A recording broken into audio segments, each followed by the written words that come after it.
Good evening, everyone who is in India, and good morning to people who are in the US. Good afternoon to people who are in the Europe. Welcome to this webinar.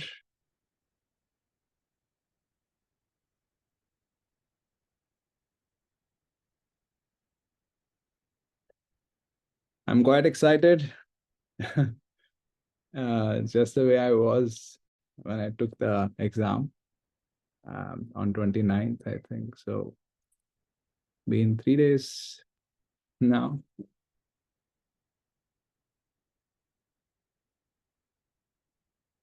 Good evening, good morning, good afternoon. Welcome to this session. And the agenda for this session is I'll first briefly talk about me and the services that I offer. And then I'll talk about my preparation, my mock scores, and I'll share analytics from those mocks. So I took 4 mocks before I took the exam on 29th. And then I'll share my exam day experience, whatever I have to share for that. And then I'll very briefly talk about how you can score 100 percentile on the GMAT. I'll share a lot of resources with you, which I've already created at various times. But I'll briefly talk about this, and then I'll share a lot of relevant resources that you can use to improve your GMAT score. And then towards the end, we'll have some general questions and answers. Whatever questions you have, we can take them up at the end.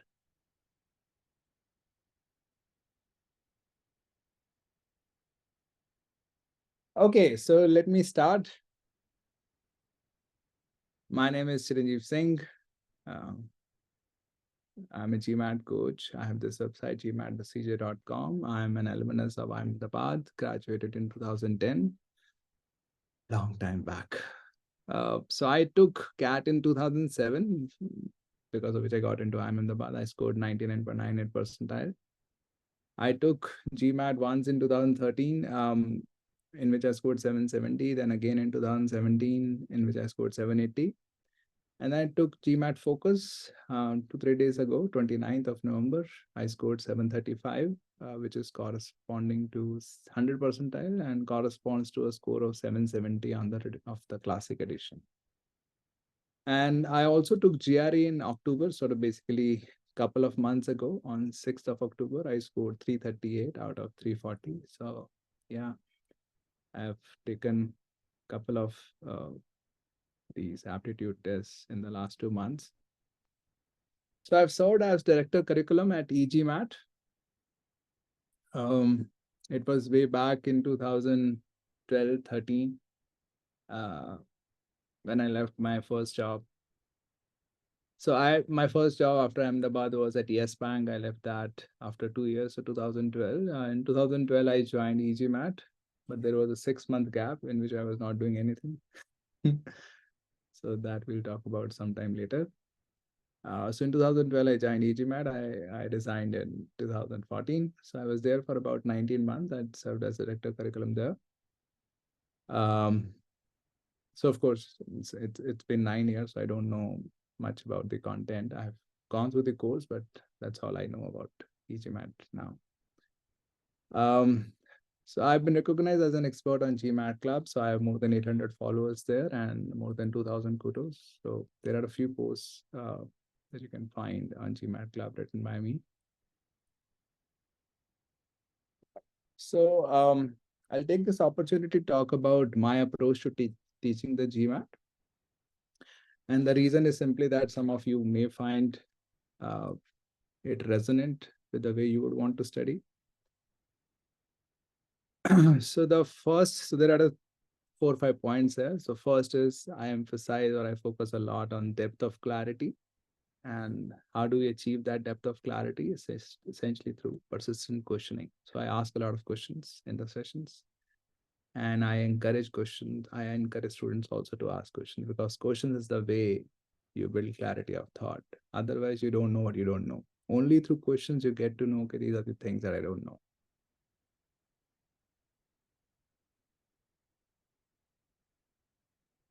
The second is I help students get into a learning mindset. A lot of people are in evaluation mindset. So how do you know whether you're in evaluation mindset or a learning mindset? Just see how you feel after you have made some mistakes, or after you've gotten a few questions wrong, or after you've gotten a low mock score. If you are in an evaluation mindset, you'll be disappointed when you get questions wrong because your objective was to evaluate yourself. But if you are in a learning mindset, if you get questions wrong, you'll be curious, not disappointed. Because in a learning mindset, your objective is to learn. So when you are preparing for the GMAT, it makes sense to be in evaluation mindset, let's say once in 2 weeks, or at the most once a week. It does not make any sense to be in evaluation mindset all the time. So you're getting disappointed every time you make mistakes. It doesn't make sense. You should be curious because you should be in a learning mindset at least 6 out of 7 days in a week, or let's say 13 out of 14 days in a couple of weeks. So there is no GMAT world when I teach. So a lot of people, students have this, but sir, in the GMAT, what works? What kind of reasoning should we use? There is no GMAT reasoning. There are no GMAT rules. There are only quant rules. There are only normal common sense English. There is only common sense reasoning. There is no GMAT reasoning. So whatever works in real world should work on the GMAT. So when I teach, I don't talk about this is what works on in the GMAT world. I talk about what do you think should logically be the case. So we have that kind of discussion instead of thinking, acha, this is what works in the GMAT, just remember it.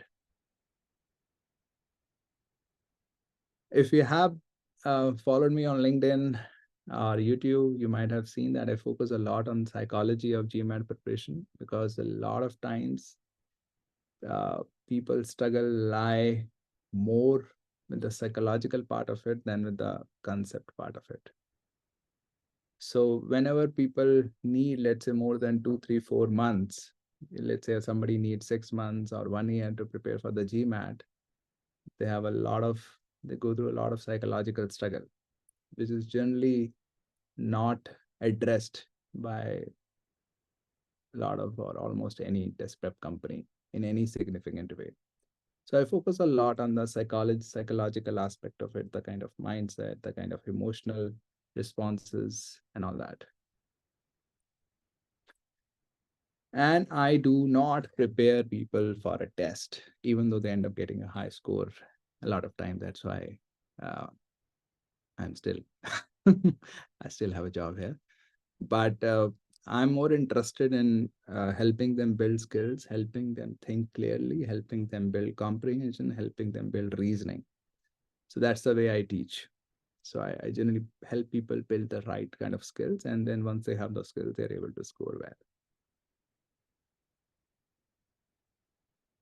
So these are the different services that I offer. I offer private tutoring, which could be topic specific, topic specific could be, let's say, an assumption topic in CR or inequalities topic in quant, or it could be section specific, could be just CR, RC, or any specific topic, or it could be comprehensive end-to-end, everything. It's of course highly personalized. So whatever we cover in the session, it's highly customized to the person who is taking the session. So then there is a weekly mentoring program. It's essentially a 30-minute call every week that people use for planning together or keeping accountability or addressing the psychological aspect of the test or just plain doubt solving. So there is a weekly mentoring program in which you sort of pay once a month and then you have 4 calls, 1 call every week. Then there is semi-private tutoring. So let's say if you're a group of 2 to 3 people, you want to study together, you can come together as a group and then avail private tutoring. In that case, you may end up dividing the cost amongst yourselves. And then there are paid webinars that I conduct time to time, actually, so that you get to know by sort of if you're following me on LinkedIn or if you're subscribed to the newsletter that I send every day, CJ's 2 cents of the day. Then there is a classroom program, which Anish, who was my, actually, I'm the senior, we never met there. But so Anish is also who is a great GMAT coach. So Anish and I take this course together. It's an online course. It covers all the topics, verbal quant, and now it's going to cover data insights. And of course, it's much, much cheaper than private tutoring. And then there is a lot of free content. There are more than 90 videos on my YouTube channel. If you really want to get some helpful GMAT content for free, that I think is a good source. There are more than 50 articles that are written there on my website. You can just check that out. And there are more than 60 very detailed CR solutions. I'll show you a sample towards the end. But I take a lot of time to write a single CR solution. It takes 2 to 4 hours of my time. So it's a lot of effort. So if you really make use of those CR solutions, I think you'll be greatly helped. And then there is a book that I've written. It's only available in the Kindle edition. It's available on Amazon. The Psychology of GMAT Preparation. It's available for 199 rupees. So you can check that out. Okay. And I wanted to share so I talked about how I teach and all that, but so I wanted to share a couple of testimonials from my students to just make you aware that this is what I'm able to translate also in the sessions. So this is what Anish Subramaniam, who is right now studying at Harvard Business School, he said that CJ focus less on the errors, but more on the root cause behind the errors. And he does not believe in learning for the GMAT, but to learn and improve for the sake of improving your own skills and abilities. Hence, his methodology is to be deliberate in understanding the root cause and reprogramming yourself to relearn ill-formed habits to avoid making many mistakes. So this is what he says. Again, this is what I was taking, that I really get to I at least I strive to get to the depth of things, and generally by asking a lot of questions and encouraging people to ask a lot of questions and not just accept things on face value. And I'm really very interested in teaching the skills part rather than just preparing for a test. So this is what Gursheth says. He went to Wharton. Okay. Please don't annotate on the screen.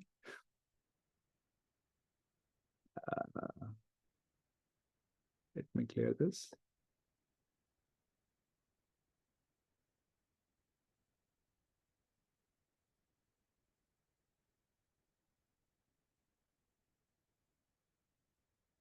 Problem. Let me just clear it up. Okay. So his teaching style is question-based and could be frustrating, challenging.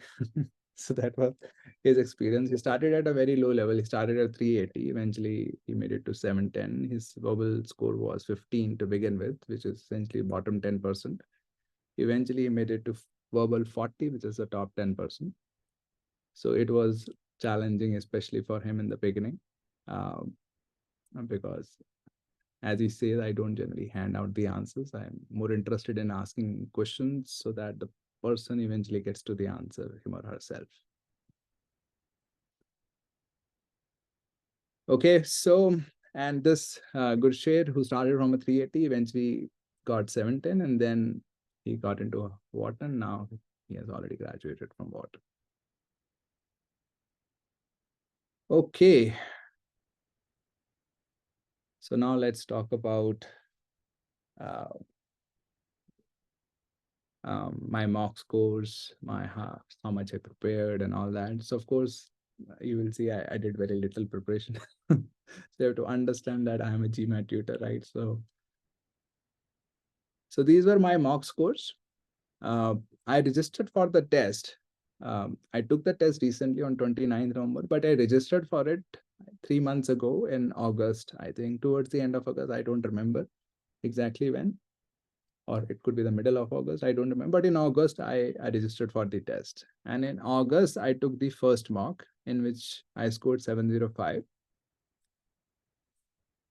I'll talk more about what was my state of mind and all that. Then second mock, actually, I plan to prepare every day for 30 to 45 or to 60 minutes every day for 3 months, so that I could give my best to the test, right? You need to prepare even if you are a GMAT tutor, you need to get used to solving questions in that kind of timed environment and all that.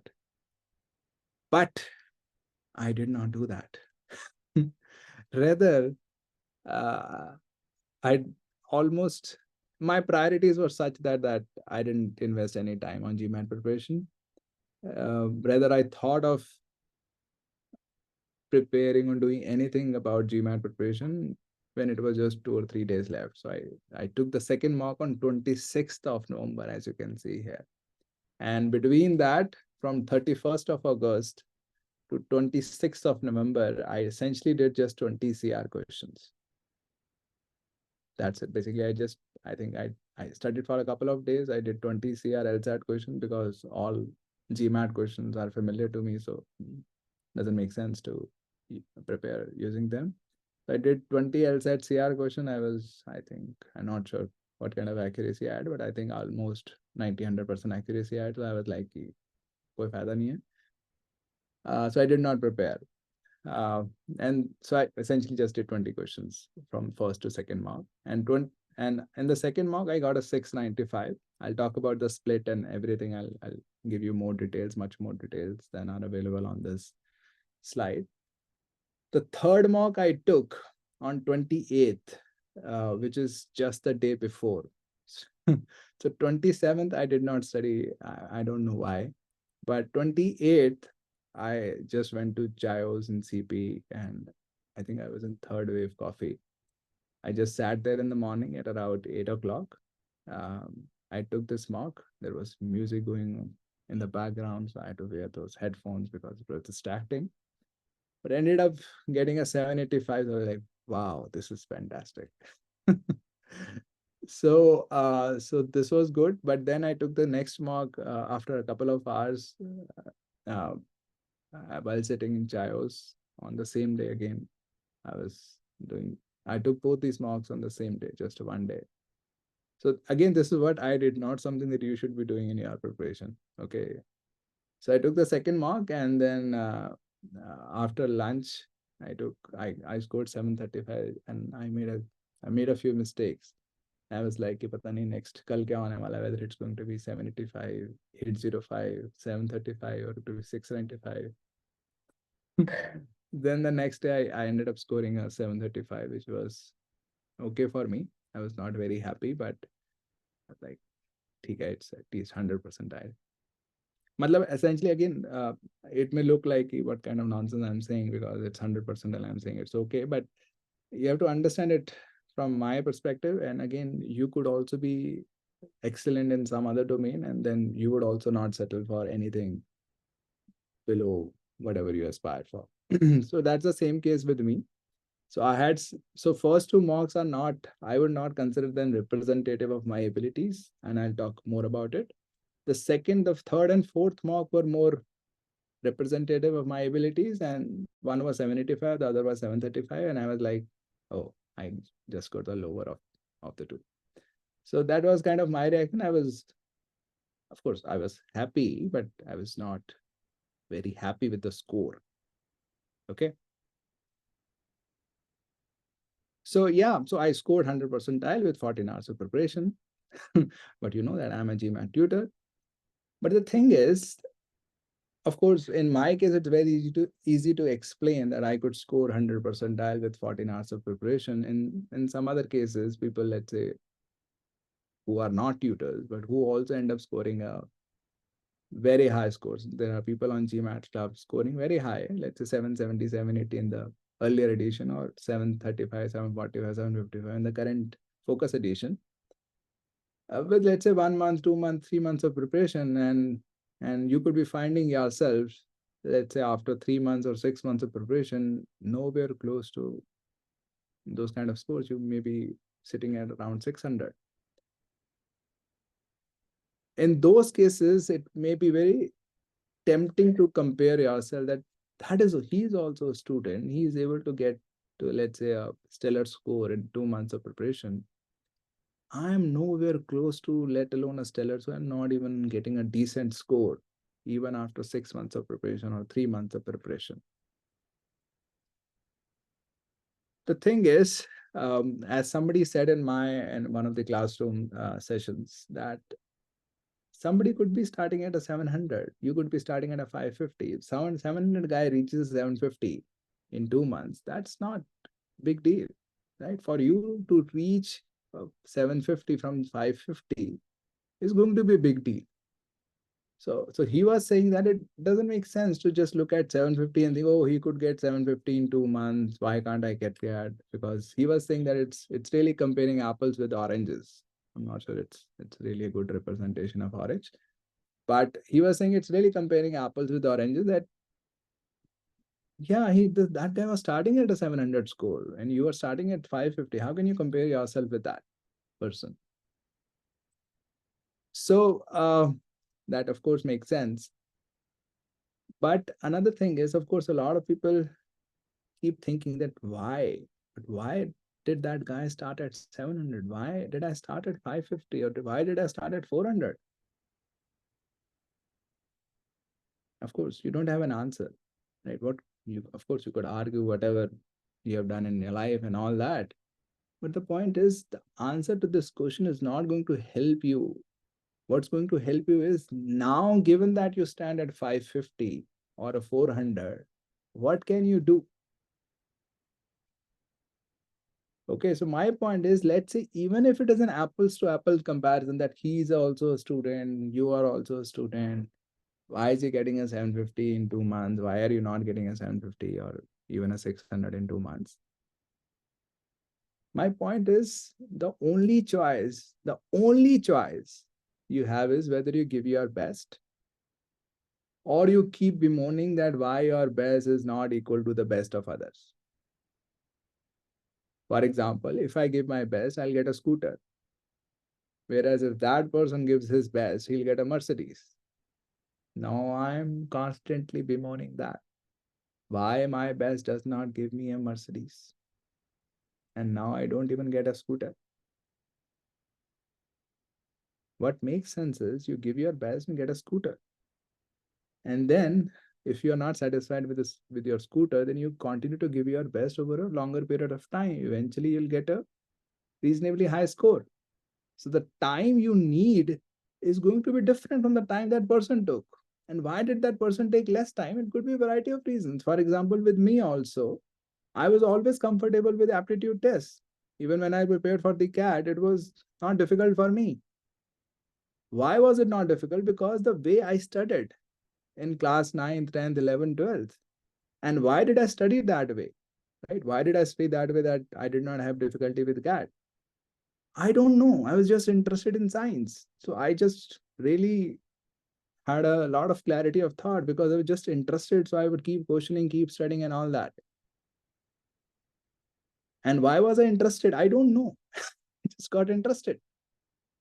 So now you may not have been that interested. You may not have really thought about individual concepts or hours long because, okay, you might have also gotten very high score, but again, you may not have studied the same way.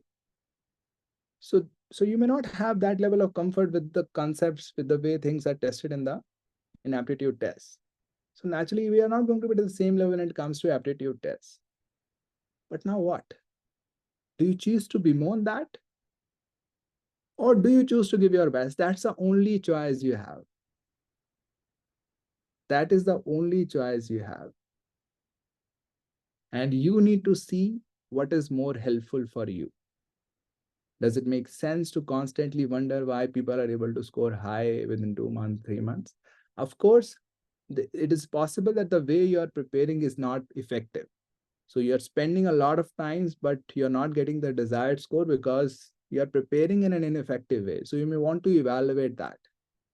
That's absolutely sensible thing.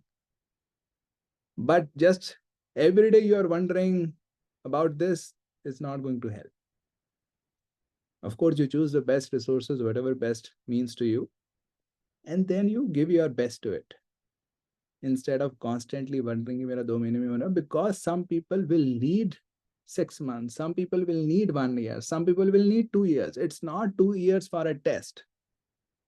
If you think it's for a test, then you think, oh, 2 years, oh, it doesn't make sense to spend 2 years on a test. It does not make sense. I agree. for a test. But what makes sense is that you spend 2 years to build your skills, which are tested on the test. So if you think your preparation time in terms of the time that you're investing in building your skills, then even 2 years will make sense. But if you think your time is just preparing for a test, random test, कुछ भी test करते रहते हैं, भगवान जानते हैं क्या करते हैं, then you'll be very resistant कि यार I just can spend 2-3 months. Or you may have some constraints in your life, marriage coming up or whatever planning you have done with regards to your career.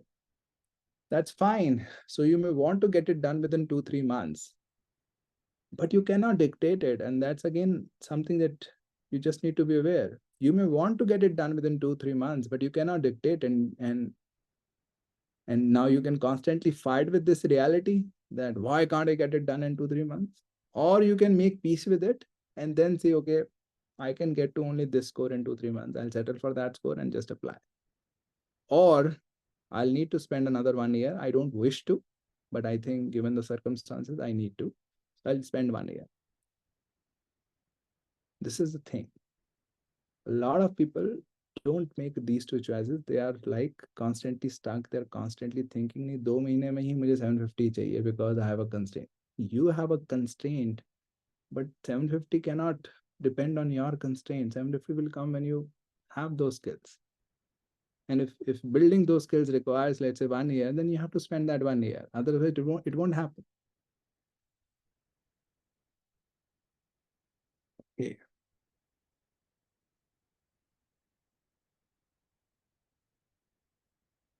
So I'll take up questions at the end. So now I'm going to share my mock scores and analytics for those mocks. So there is a Google sheet that I've created.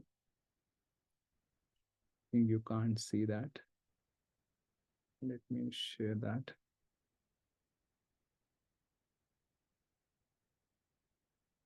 Now you can see. Yes. Chat me if you can see my Google sheet. Okay, good. So this was my first mock in which I scored a 705. That is way back in 30 August, right? So 31st of August, I took this exam. I scored 705, and these are a few notes that I've prepared around it. So देखो, I took this mock without any practice, completely cold. So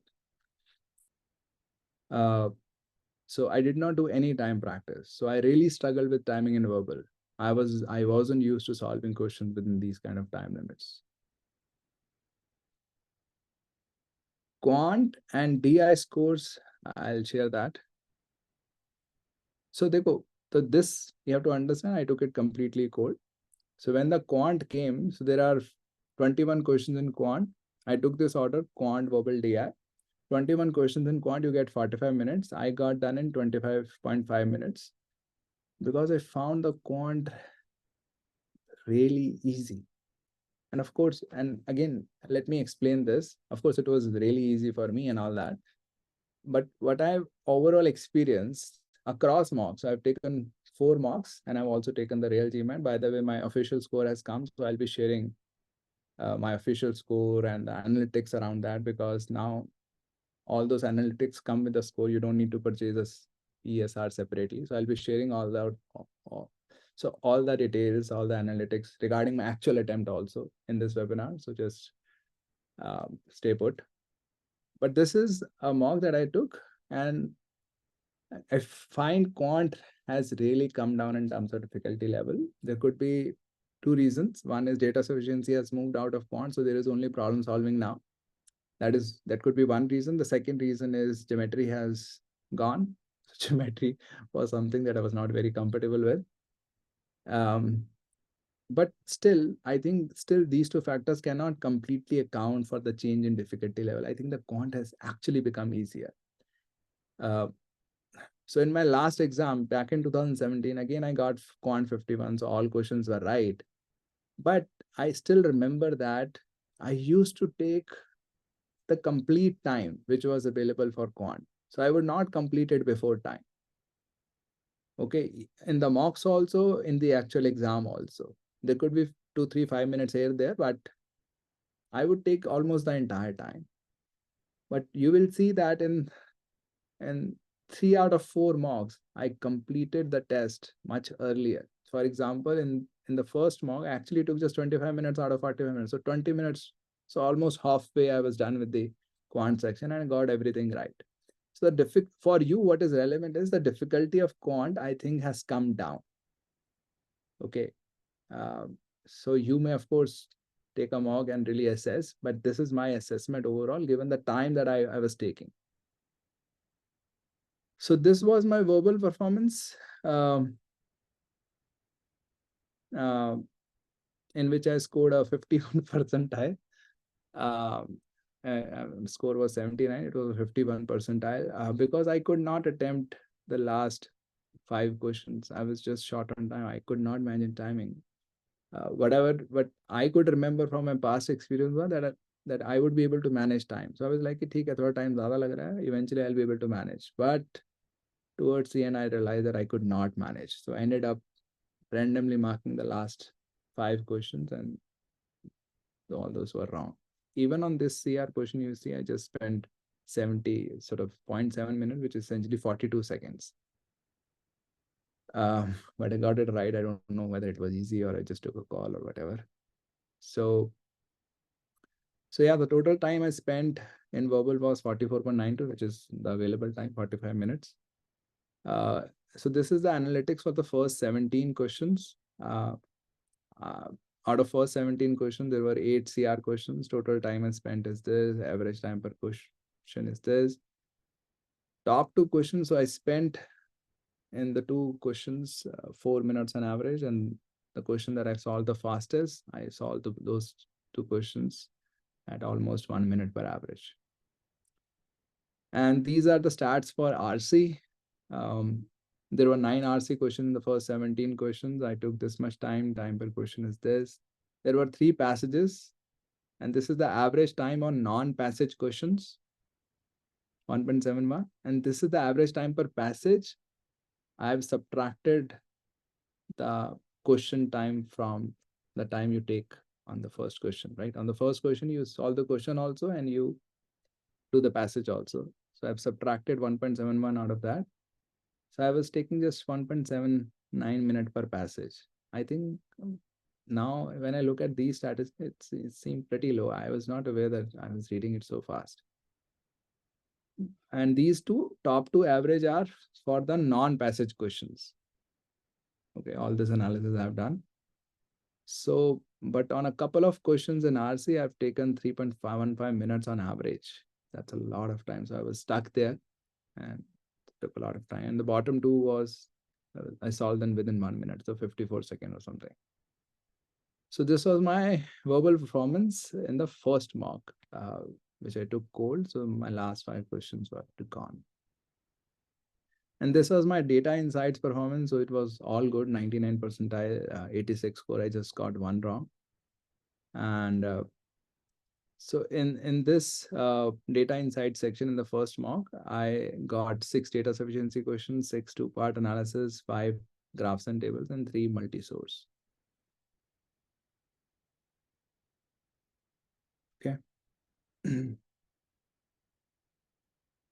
So then the second mock I took was on November 26th, just 3 days before my exam.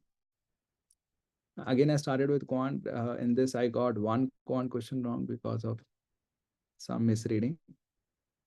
In this also, I took just 29 minutes, 29.3 minutes, so essentially ended up 16 minutes before time. Verbal was better, but still ended up making a lot of mistakes, 3 mistakes, ended up with 91 percentile. But I could manage the time well, so actually I ended up finishing 2 minutes before time.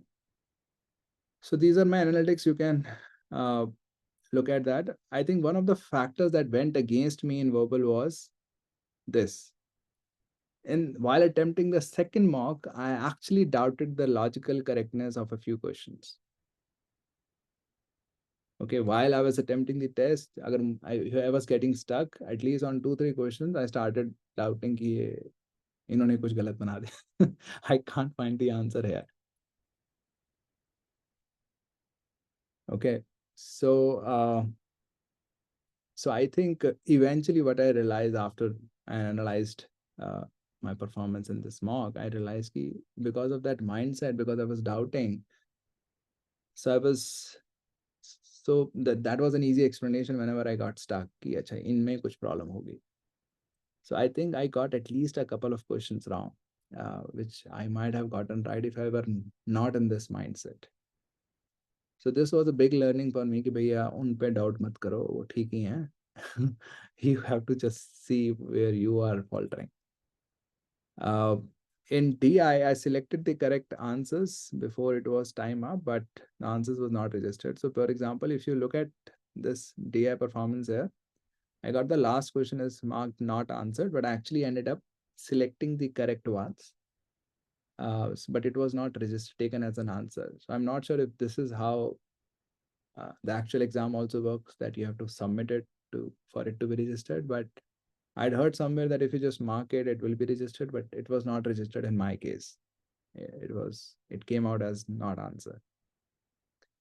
Another thing interesting was I spent 9 minutes here on this MSR question. It was really hard. I was just not able to understand it. Of course, again, these are my stats, not something that you should be doing in your exam. Okay, if you cannot save time on other question, it doesn't make sense for you to spend 9 minutes on a single question. But I knew that overall I would be able to manage. So I spent 9 minutes. I got it right eventually, and I was also almost able to complete the whole thing. Last question I had a little less time than required, but I could answer it. But just that I could not submit it. So these are my second mock analysis, data sufficiency 6 questions and all that you can see. And then the peak performance was here in the third mock that I took on 28th morning. So quant was a little difficult here. So I took 40 minutes. It was not very difficult, but it was like पहले दोनों से तो better, मतलब पहले दोनों से तो slightly more difficult है. So you can see on the top 3 questions, I took an average of 3.53. So on 3 questions, I spent 10 minutes. Okay, I afford that kind of time because I know that I'll be able to manage overall time, because you can see there are other questions, bottom 3 averages 0.87. So I solved these 3 questions in less than a minute each. My verbal performance was really the best part of this. I got just one question wrong here. So it was 99 percentile, verbal 88 score. I took almost the entire time. These are the analytics. I'm not sure whether there's anything interesting here. And then I got 89, which is 100 percentile on data insights. So that's why overall I got a 785. So you can again see a very large variation here also. Top 3 average is 4.3 minutes, and the bottom 3 average, which is the time I took on the questions I solved the fastest, was 0.6, which is essentially I solved the 3 questions in 60 seconds, not 60, 36 seconds each, essentially on average. And then my last mock was this, in which again quant was all right. This was the hardest quant that I had seen in all the 4 mocks. I took almost the entire time. So this was in the first 3 mocks, I started getting a feel of GRE almost. The first 2 were really GRE. Like I kept expecting hard aayenge, and never came. Fourth one, some of the questions were actually hard, I could sense. So you can see I took 4.5 minutes here, more than 6 minutes here, 4.5 minutes, more than 4 minutes here. So some questions were really demanding in the fourth mock. Verbal, these mistakes, yeah, but these are really comprehension mistakes. I actually learned from these. So it was not because of time. I ended up taking the whole time, but these mistakes really came as a surprise. But overall, I managed a 96 percentile, and my final score is also the same. 85 and 96 percentile. DIME, I got quite a few questions wrong. I think that was a little surprising. I don't remember much actually, but this was my performance in the fourth mock. So these are uh, the mocks scores and percentiles. You can see mock 1. So you can, if you look at quant, so quant में तो खैर एक ही question गलत हुआ है चारों मॉक्स में, तो उसमें 95 percentile आया. Verbal में you can see that trajectory. So in mock 2 I got 3 verbal questions incorrect, 91 percentile. In mock 4 I got 5 wrong and 96 percentile. So again, something that I think many of us are aware, that there is no direct correspondence between the number of questions wrong and the percentile. It depends on what kind of questions you're getting wrong. So in this case, it is possible that I got some easy medium questions wrong. So that's why the percentile was really low. In this case, it's possible that I got some hard questions wrong. So that didn't impair my percentile much. Similarly, here also, if you look at DI, 2 questions wrong, 90 percentile, 4 questions wrong, 98 percentile. So again, it depends on the kinds of questions that you are getting wrong. And this is the number of questions that appeared in the of various types in data insights. So on average, there were 6 data sufficiency questions, about 5 two-part analysis questions, and about 5.5, 6 questions of graphs and tables. And essentially, there were either 1 MSR or 2 MSR. So 1 MSR, 3 questions, another MSR means 3 more questions. So in the fourth mock, I got 2 MSRs. In the first 3 mocks, I got 1 MSR each.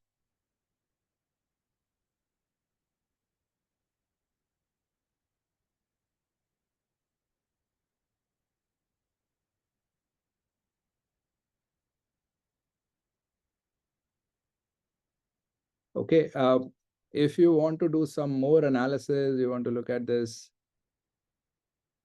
was this option of flagging and changing your entered answer. मतलब मैं flag कर रहा था, so it was a little mental piece for me. I can come back to it, but I never changed. Never. I don't think I ever changed my answer. I'm not sure. I think possibly just once I changed. And rather, this is something that I've learned from my recent attempt, that I don't need to spend a lot of time in confirming my answers in verbal and DI, because I end up being short on time. I think I might perform better next time. I keep confirming, and that takes time, and then I don't have time, especially in verbal and DI. Did you get verbal DS question? I don't remember.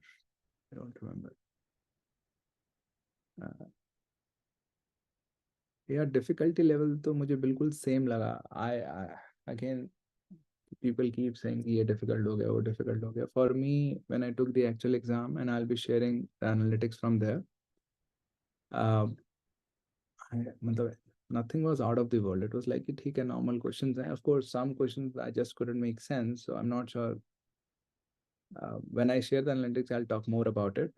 But nothing was out of the world. And if I'm not sure. So again, if I'm hitting a 96% and not finding anything out of the world, it means that there is nothing out of the world there, right? It's just key, of course, on a certain day, you feel some questions are more difficult, and then you come out of the test center and start saying any question more difficult again and all that. So I don't think that has changed.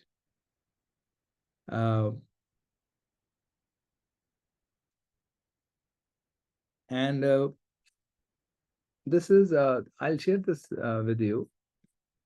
I think one person already saw this and access this. So I'm pasting the link in the chat window. So आप बाद में आराम से you can have a look at it. You can do some analysis if you want. ठीक है? So अभी let's just come back to what I'm going to talk about. So you can open it, you can create your copy, and then you can edit it also. So if you want to do some analysis, you want to see my formulas and all that, you can just check it, or you can use it also for your purpose. Link is not working, but सारे लोग तो आ गए हैं. How can the link not work?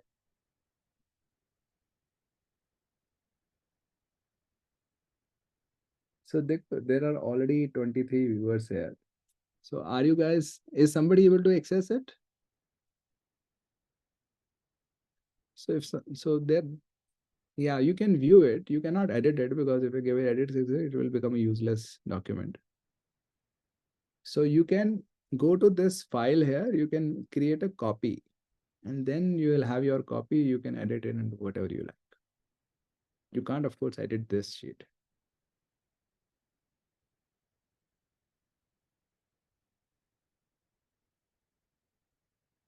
Okay, let me come back to the presentation now.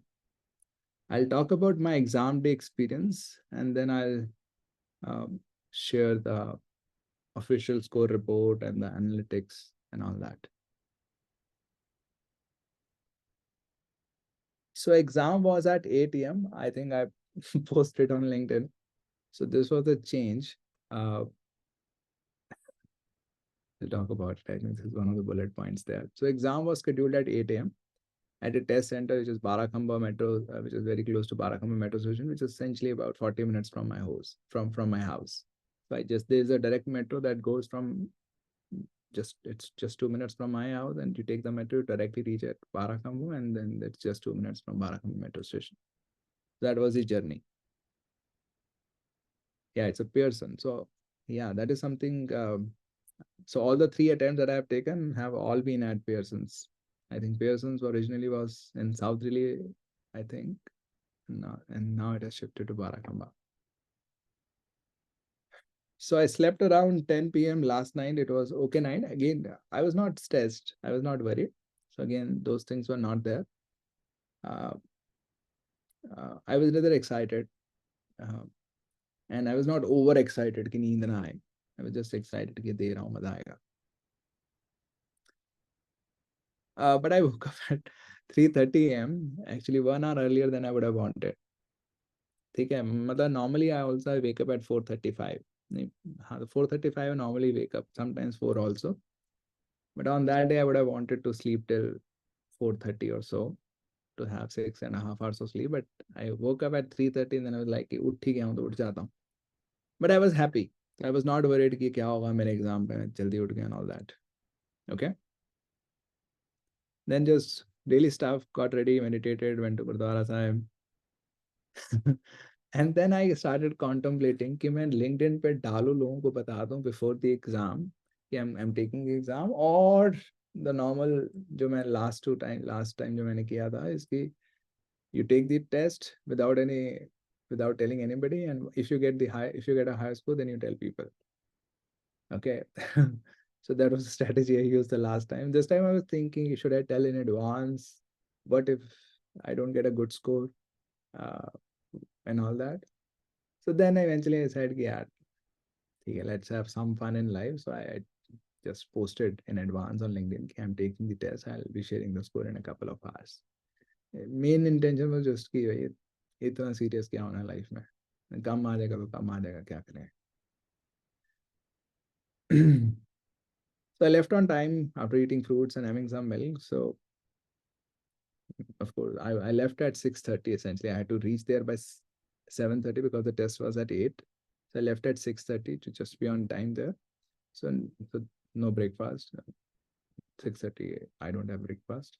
I just had some fruits and milk.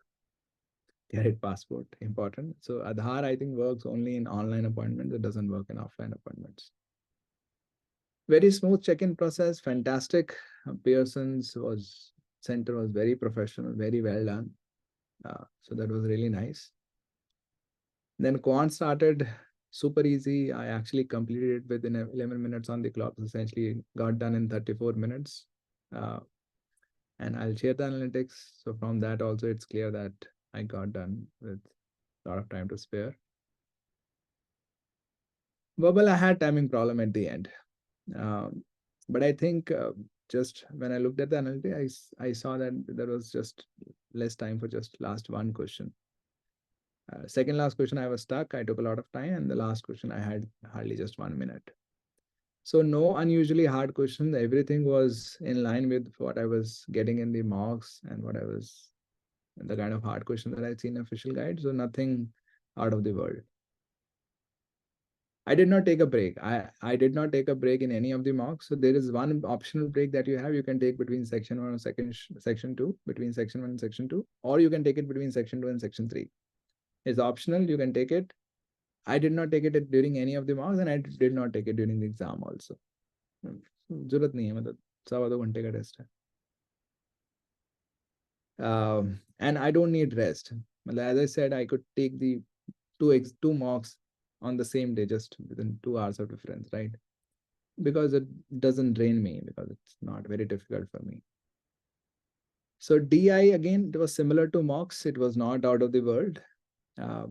I faced timing in the last issue in the last two questions. I think when I look at analytics, I see it was just in the last question, not even in the last two questions. But from my memory, I had this key last two questions में problem थी. So day before the exam, जब मेरा 780 आया, then for I think a few minutes, I got into a little worry mode, tensed mode, because I started thinking कि यार मुझे तो 805 ही लेके आना है, so I should not get any question wrong. So this is a circus that I was in before my first GMAT attempt also, when I scored 770. So 770 से पहले भी there were 3-4 days where I was thinking कि मुझे 800 चाहिए. So I was constantly worried कि I should not get a question wrong, and I was getting a lot of questions wrong because I was not my natural self. So I was worried. So this time I knew कि this is worry से कुछ नहीं होने वाला, भाड़ में जाए score. So I just came out of this mindset within a few minutes. Okay. So this was my exam day experience. So was I happy on seeing my score of 735? Again, if you look at my last two marks, 735, 785. So it was on the lower side. I was partly happy to get 100 percentile, but I was in any case expecting a higher score, or even desiring a much higher score at least. So the next section is how can you score 100 percentile on the GMAT? But before that, we'll look at my official score report and the analytics associated with that. And let me share my screen. I'll do that live here actually. Yeah.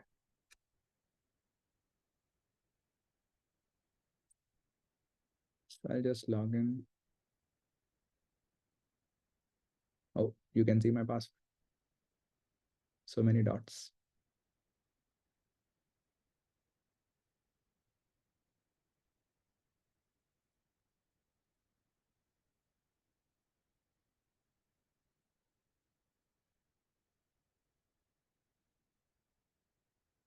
सुबह जब मुझे email आई कि मेरा score आ गया, I was very tensed.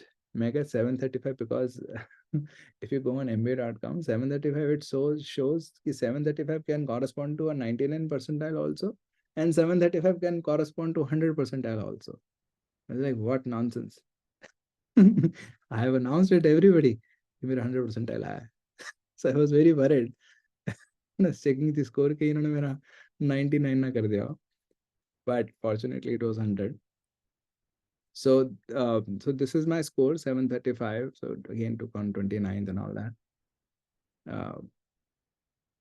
So again 735, 100, then quant 90, 100, verbal 96 percentile, 85 score, data insights 99 percentile, 85 score. These are overall scores. So खैर quant में तो कुछ नहीं है, everything is fine. You can just look at the time here. I was telling you कि मेरा average was like this. क्या दिखा रहा है? अच्छा. So my average was 1.7 minutes के आसपास, which is essentially about 34 minutes or so. So as I said, I completed the test, this part section with 11 minutes to go. So you can see in the first 5 questions, in all of the first 5 questions, I took less than 1 minute each. Right? At the first question, में आधा minute ही लगा था. मतलब, and I revised also. So doing the question and revising it. So it was that easy. It was quite easy. in this question, which is the sixth question, I took 5.9 minutes, which is almost 6 minutes, but again, I had a lot of time. So this is the analytics for quant. I flagged one question, but I did not edit. Yeah, I think mocks or some milake, exam milake, I think I edited just once or probably zero. So then verbal में CR में 75% आया, दुख हो रहा है. And then this is the percentiles for these. So RC में everything was right. So RC में कोई question गलत नहीं है. So 100 percentile there. And this is the performance. So you can see मेरे पहला और third question ही गलत था. So ये जो misperception बना रखी है कि you can't get the first few questions wrong. To get a high score, I think at least it was not the case with me. मेरे first or third questions were wrong. And very interestingly, the exceptional case was I got 13 CR questions. So if you look at my mocks, her mock में there used to be just 9 to 10 CR questions. 9 या 10. Yeah. So in no mock, I got more than 10 CR questions, but in the final, in this actual exam, I got 13 CR questions. तो वो CR ही दे जा रहे थे भैया, तुम्हें CR नहीं आता, तुम CR ही करो. तो खैर, तो yeah, the first two questions. अब यार इसमें एक ये भी है कि we don't know which ones are experimental or unscored. क्योंकि इसमें I think there must be at least 2, 3, 4 questions which were experimental. Because they have to have experimental questions, otherwise how will they ever come up with new questions, right? So but I don't know which ones are experimental. I believe in दोनों में से शायद एक experimental हो सकता है, and इन दोनों में से एक. And last question I left because I did not have a time. I wanted more time. There were 1.4 minutes, but that was not enough for me, so I couldn't do justice to that because I was stuck on the 22nd question. There I took 3.3 minutes. I had 5 minutes left for the last two questions, so it was fine, but this question took a lot of time. I still couldn't get it. I don't know whether this was experimental or not because I just couldn't wrap my head कि क्या है इसका answer, because I just kept going through the options. मिल ही नहीं रहा था क्या answer है. Baki RC was all fine. One of the passages was very long. I think this passage was very long. So you can see मेरे को RC में time नहीं लगता है. And this was actually a revelation for me also कि मेरे passage में भी time नहीं लगता मुझे. So this is 2.5 minutes, including the passage. And here also 2.8 minutes, including the passage. This was a very long one, and actually क्या था, ये दोनों were, I think, economics या business या something like that थे, so they were not unfamiliar to me. Economic business तो MBA कर रखी है, right? This was a 6.5 minute wala. This 12th one was some geology, something that I was not very comfortable with.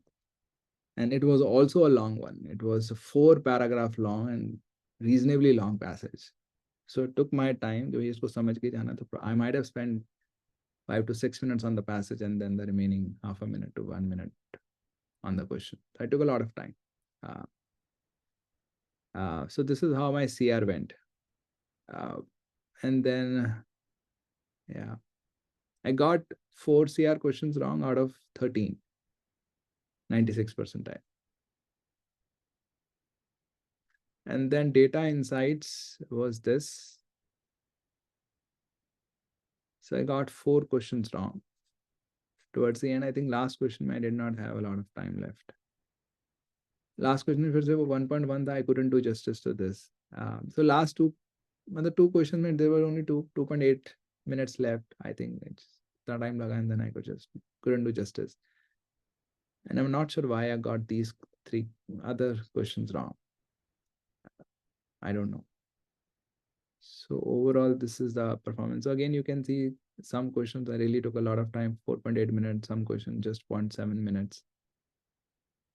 So this is variable. So I just, so I know that I would be able to manage time overall. So at times when it takes time, I spend that time. For example, on this, I took 5.4 minutes on a single question. It is not even MSR, right? So yeah, That's the case. Yeah, so overall, yeah, good score. I think, of course, if I look at these things and looks के पे बड़ा scope है, but overall percentiles wise, it's fine. Uh, yeah, so now I'm going to talk about. So I'll be, of course, answering your questions, but not now. What type of CR question? यार नहीं यार, zero idea. मैं बिल्कुल उसमें ये तो दिमाग लगा ही नहीं रहा था कि अब इतने स्ट्रेंथ एंड वीकन क्वेश्चन हो गए हैं. Absolutely zero idea. No idea कि किस तरह के क्वेश्चन मेरे ठीक हुए होंगे या किस तरह के क्वेश्चन में I was stuck. No memory.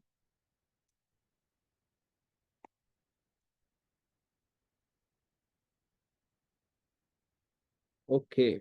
So now I'll again, as I said, I'll talk briefly about this. I'll not, because again I can talk about it for hours and hours. This is the main thing in a way. But I'll briefly talk about it and I'll share resources that you can use to improve your score. And yeah, so that's where I'll leave you with, and then I'll answer whatever questions you have. So how you can score 100 percentile on the GMAT? So let me first try to answer why I could score 100 percentile on the GMAT. So one answer variation is, it's as simple as that I could solve 100 percentile on the GMAT because I could solve almost all hard questions correctly within 2 minutes. Question take karo, to score aa jata hai, right? Which is of course factually right. And but if you listen to this answer and then you try to ask, okay, then how can you score 100 percentile on the GMAT? Then you will think, yeah, by solving hard questions correctly within 2 minutes, because that's how CJ got. So what you're going to do is, from the beginning, you will start solving hard questions and you will start timing yourself, because you also want to score high,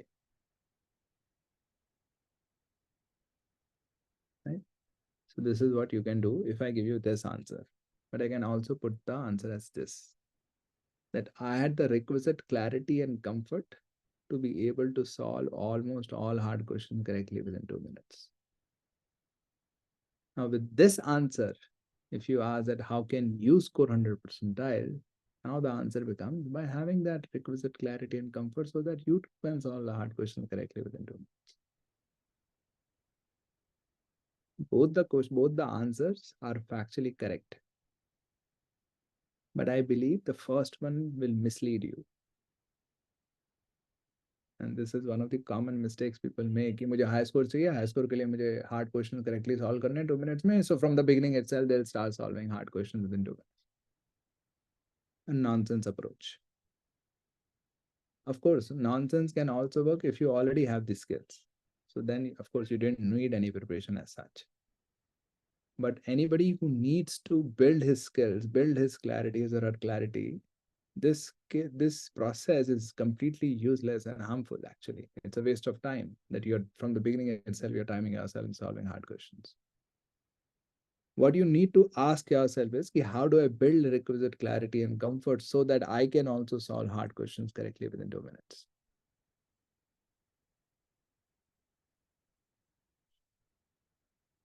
So how do you build that requisite clarity and comfort? So my first question is, let's say if I give you 30 minutes, let alone 2 minutes, 5 minutes, 30 minutes to solve a CR question, will you have 100% clarity? 100% clarity ki why the incorrect options are incorrect, correct one is the correct. 100% clarity hogi ki bilkul you can explain it to a layman ki yaar pakka theek hai, pakka hi galat hai, and this is the reason. A lot of people actually don't have that. Even if I give them 30 minutes, still they will not have 100% clarity. They'll be like, I think so, possibly. And then I ask a couple of leading questions or a couple of questions, and they'll have no answers to that. They don't have clarity. This is the clarity we are talking about. So you have to first build clarity, then comfort. Clarity or comfort में क्या फर्क होता है? Clarity is like, let's say if you're trying to learn dance. So Clarity का मतलब है, you perform the dance steps correctly. That is clarity. सब आता है. Comfort is कि आता ही नहीं है. I'm comfortable also, so I can perform them at a speed. ठीक है. तो क्लैरिटी है, मतलब डांस स्टेप सारे सही हैं, but I may be doing dance steps very slowly. बहुत धीरे धीरे धीरे धीरे करना पड़ता है to get them right, otherwise I will not get them right. Comfort भी आ गया, which means कि now I can really do them fast. So there is a difference between clarity and comfort. But clarity पहले आती है. You have to first get the dance steps right to be even be able to perform them fast. Dance steps, see, if you're not getting them right consistently, what's the point of speeding yourself up? You'll be all over the floor. It's going to be a joke. But that's what people do while preparing for the GMAT. They're focused on the speed from the beginning without having the requisite clarity. So clarity में भी there are 3 stages in a way. पहले easy questions में do you have clarity कि हर option you can really explain. फिर medium question में, फिर hard questions. You don't start with hard questions. वो तो last है. पहले क्या easy question में do you have 100% clarity या almost 100% clarity.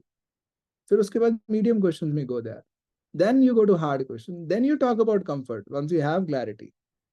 If you don't even have clarity, why are you talking about speed? So you build that clarity and comfort by going in a particular order, by preparing it in a sensible way. If you start from the beginning कि मुझे 780 whatever score चाहिए, and then I'll start from hard questions in a timed way, you are really you'll end up in a disaster. So I have a few pointers here. As I said, I'll be very brief here.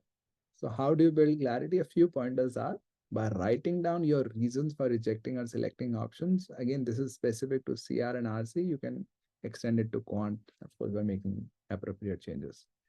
In quant, it will be writing down your solution, being very clear about each step. And then by comparing your reasons with expert reasoning and learning from the differences. If your reason is different from what the expert is saying, why is it different? Are you right and expert is also right, or are you wrong? Right? The difference, it doesn't necessarily mean that you are wrong. It could be both are right. There are different ways to explain it. Or it could be that you are wrong. And if you're wrong, why are you wrong? This you will have to think on your own. Nobody is going to tell you why you are wrong. You may get to know that you are wrong, but why you are wrong, you will never get to know by some external means. You have to think on your own, or of course, if there is a friend or a tutor you have hired, then you can ask that person. But it's a very personal thing. Why you are wrong, you need to understand that. And then you write down your learning. So writing down is very important. Why writing down? There are several reasons, but one simple reason is if you are learning just, let's say, 5, 10 things, 20 things, then even if you don't write down, that's fine.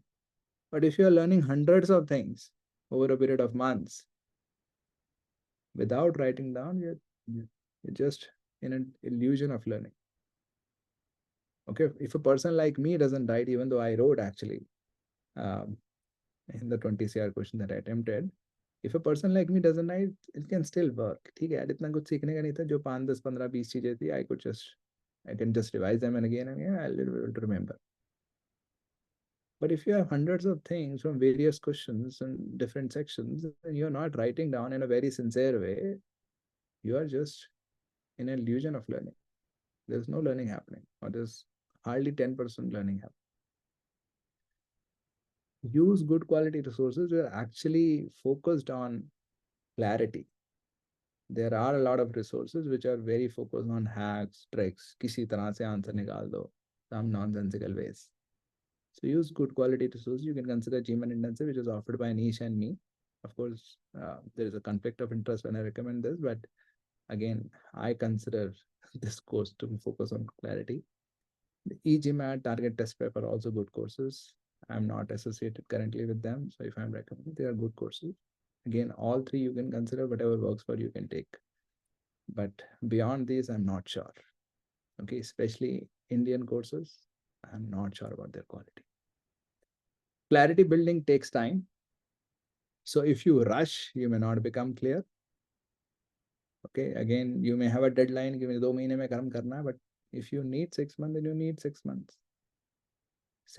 Within 2 months, you may get to a certain level, but you may not reach your desired score.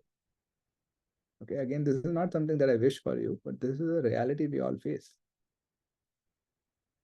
So how do you build comfort? Once you have clarity, then it's about just practicing. Of course, you have to not practice in a mechanical, nonsensical way. You have to be involved when you are practicing, but repeated practice. For example, एक बारी dance के steps सारे आगे correctly करते हो, then it's just about performing again and again and again and again, right? But if you have not gotten the dance steps right, repeated practice is not going to help. Just so without clarity, repeated practice wouldn't help and may rather reinforce wrong notions. मतलब कि again, if you are performing the wrong steps, तो बार बार practice करो तो वो wrong steps की आदत पड़ चुकी है तुम्हें. So then there's going to be unlearning involved बाद में. The first focus on clarity, then comfort.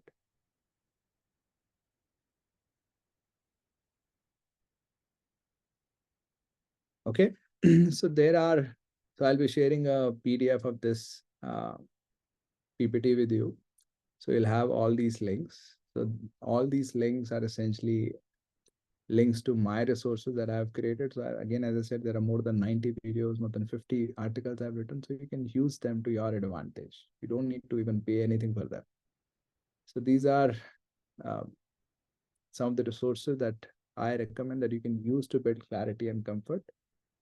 So again, all the links you'll have because I'll be sharing the PDF of this. So there are some myths, couple of myths I would like to address, and these are already addressed on mba.com. These are actually screenshots from there. Okay, this is the source.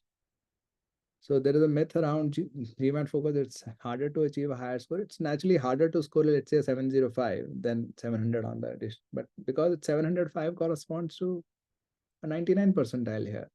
700 used to correspond to a 90th percentile, right? So when B schools look at your score, they look at your percentile. They're not really interested with the 655 or whatever, right? Essentially, they're looking at sort of where you are in the pecking order, right? So what matters is your percentile. So B schools are aware of the score changes, so you don't need to worry, and it's not necessarily difficult to achieve a higher score. Just a different score range here. So let's say 90 percentile here corresponds to 655. 90 percentile used to correspond to a 710. So it's equally difficult. That's what I think, and that's what mba.com is also saying.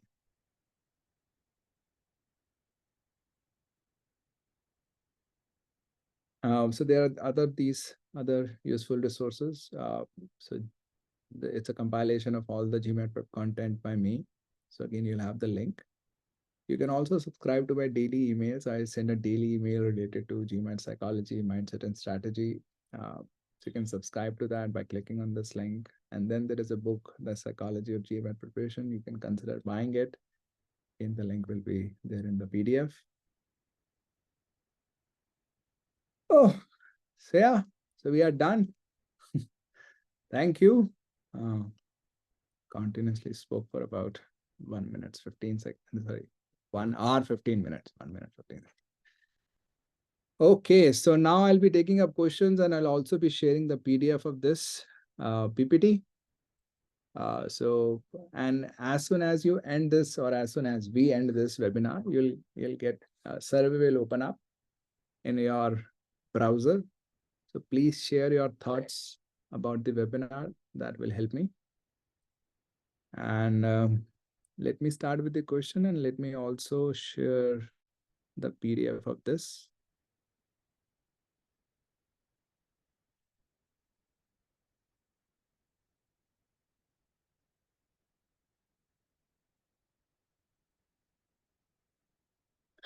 Okay.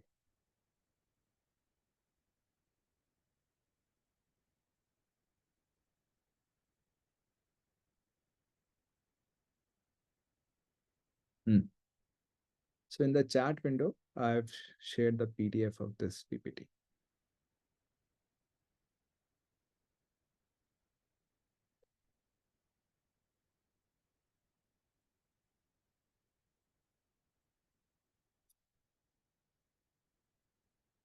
So GMAT Focus, GMAT Intensive, we have already started a live batch on GMAT Focus. It's already going on. So as far as the recorded course is concerned, once the live batch is over, we'll start a recorded course also on GMAT Focus. Uh, if finding difficulty with hard quant question, would you recommend? Yeah, you can consider you can take a GMAT Focus mock, Ishani, to get a sense. Of course, there are not just this change, there could be other changes as well in the test, right? Of course, there is a DI section, SC is not there. So you can see then what is working better for you. Farhan, how to make precise notes? Can you give us an so वो तो बहुत time लगेगा. Uh, I recently conducted a webinar on how to learn, when, what, and how to learn. Uh, what I'll do is I'll actually conduct the same webinar the next weekend. I'm thinking. And then what I'm going to do is I'll actually extend that webinar, make it a 2-day thing, and I'll make it more comprehensive. So in the last webinar, I just focus on the theory part, less on the how to do it, how the practical part. Next time, I'll make it a 2-day thing and incorporate the practical part also in an extensive way. But that will happen the next week. It's going to take time. How is official to begin with? Again, Devansh, depends if you solve the question. If you think the questions are not alien, you are able to handle them, then probably GMAT official guide may also work for you. But a lot of people end up requiring courses. In that case, you may consider one of the 3 courses that I recommend. So Manit, how did you equate 735 to 770? MBA.com पे लिखा हुआ है यार, isn't it supposed to be higher given at 100 percentile? No, 100 percentile तो यार वो दे रहे हैं. It's essentially 100 percentile means it's more than 99.5.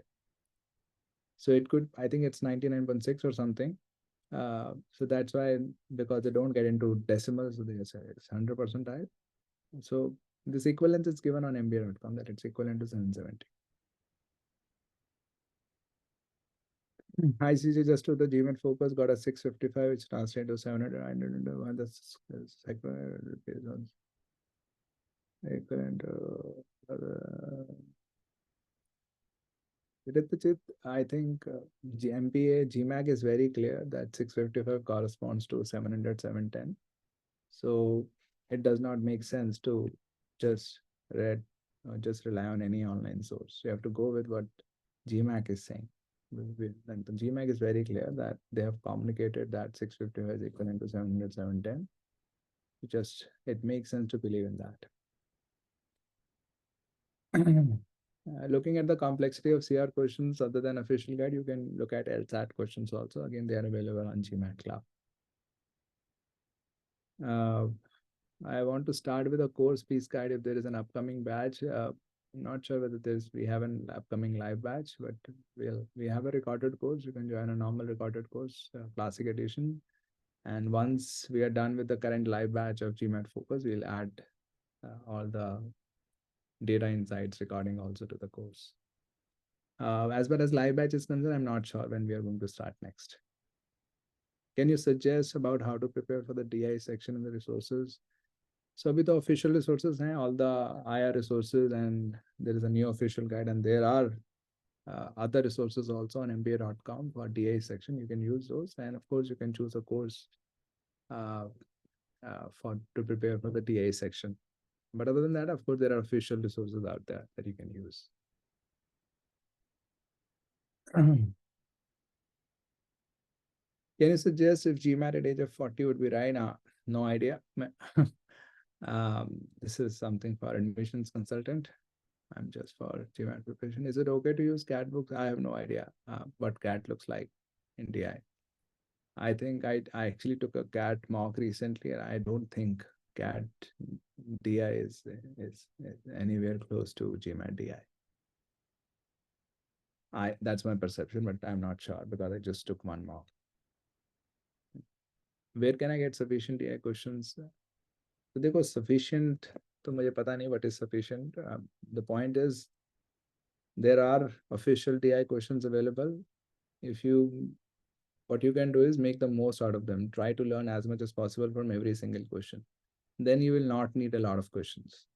But still, if you need more questions, then of course, eGMAT, Target Test Prep, and these companies are also providing DI questions. Are RC passages denser in GMAT Focus? No, I don't think so. This was not my experience. With SC no longer being there, how have they maintained? क्यों CRRC तो है ही है time, और ऐसा भी नहीं है कि they are giving you uh, more time per question. It's almost the same amount of time per question. So rather I believe that purple is going to be a little harder because people used to save time in SC.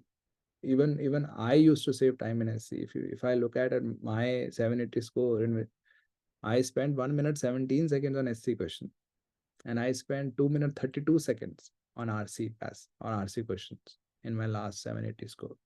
So that is no longer possible because there is no SC. You cannot save time on SC.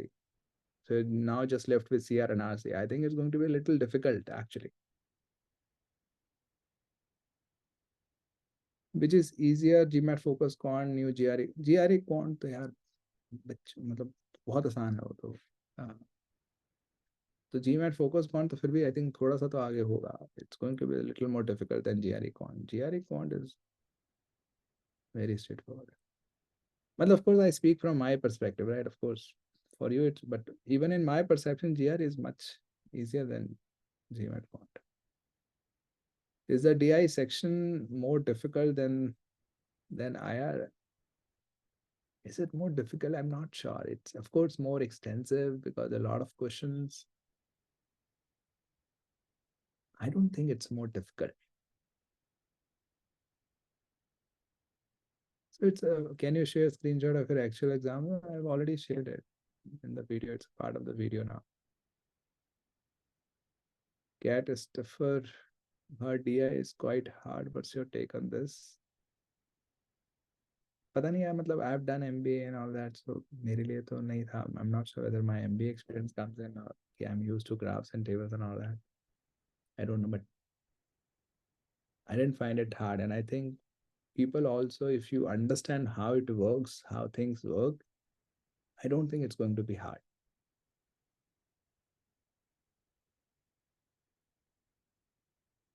Can you make SC lectures free for old takers? Recorded lectures. There is only 1 month. यार 1 month में हम कमा लेते हैं पैसे यार. 1 month बाद free कर देंगे. नहीं. How frequently do you recommend revising error log previously solved questions? So I think once a week, generally, in general, you should revise. Now, if you have a big error log, then of course doesn't make sense to revise it every week if you have been preparing for a long time. Then you can change the frequency. So the older questions you can prepare once a month. The newer mistakes you can revise a little more frequently. So it's called spaced repetition. You can read more about it. What percentage of DS questions came in day? I think normally around 25%, not 25% actually. I don't remember exactly in my exam how many came, but in my mocks on average there were 6 DS questions. How and when to use OGs for practice? I'm using a test provider for concepts. So after you're done with the concept, you should use OGs. How to use OGs? You use first two easy questions, then medium, then hard. And it's arranged also in that difficulty, or else you can start with the first question. Did you face any numbers questions in the paper? I don't know. I think वो तो analysis में तो that categorization is not there. Any number, I don't remember यार.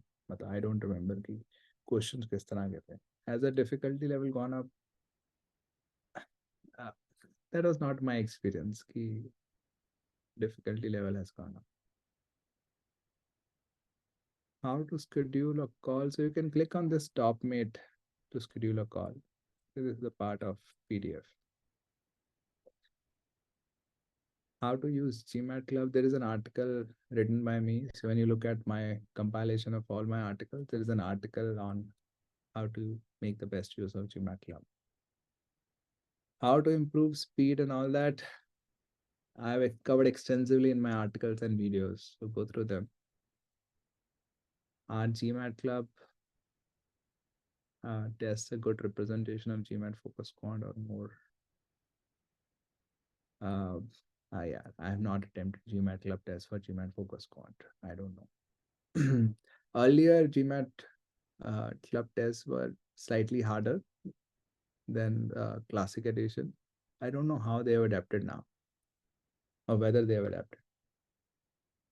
Is Magoosh a good source? Yeah, I'll not comment. I'll just say कि यार मेरे हिसाब से जो good resources हैं वो एक तो अपना course अच्छा लगता है GMAT and GMAT and target test. That's what I'll say. The farther duration repetition. So Ajit, there are tools. I think flashcards का Anki app होती है, and there could be other softwares also for space repetition. You'll have to check that out. How many questions with percentage should be answered correctly to move to next level? No idea. Itna specific question though, I don't know. Will this recording shared with us? Yeah, this will be uploaded on YouTube. Were the real paper more difficult than the OG site mocks? No, that was not my experience. How can I reduce time? Ishani, I've covered this question extensively in my articles and videos. So again, the links are given in the PDF. Uh, I'll upload it once again in case you're not sure if any of you have missed that. So here is the PDF of this, all the PPT that we use in the session. So all the links you can use. There are articles and videos which have already answered these questions.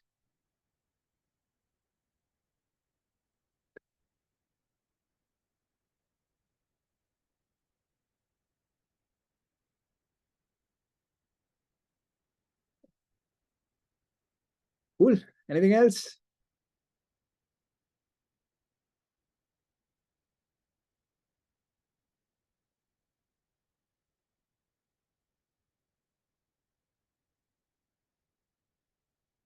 No, geometry I don't think is tested. I didn't get any geometry question.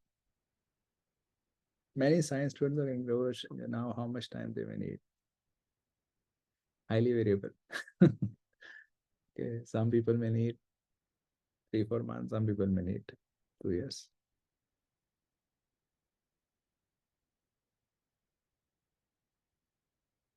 Coordinate geometry is still there.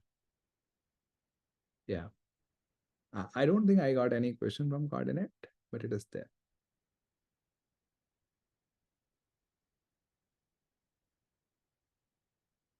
Hmm.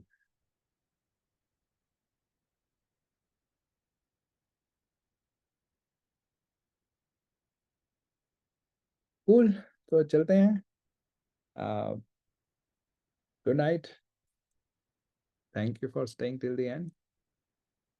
Take care. See you. Talk to you in one of the upcoming webinars or sessions. Take care. Bye bye. Good night. All the best.